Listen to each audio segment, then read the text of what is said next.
All right. Let's say you need to store a value, but you need to protect it from accidentally being changed later on. That's when you'd want to use a constant. So let's take a look at our code here. We're going to go ahead and store a value in a constant, and we're going to store a value in a variable. Now, with a constant, once you assign a value, you never want that value to change. And you want it to throw an error should someone try and change it. So we have our constant keyword. When a constant, we're giving it the name pi, and it's a type float32, passing it 3.14. We're doing the same thing with our variable pi var here.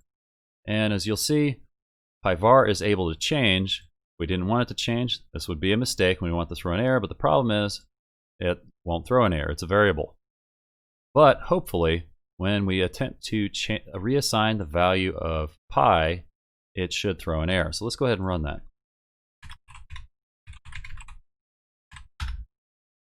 There we go. Cannot assign to pi. And that's exactly what we wanted it to do. So running through our code, we'd say, hey, that is a mistake. I shouldn't try and change that. So all we got to do is delete it out, and everything should run as intended. All right. I'll see you in the next one.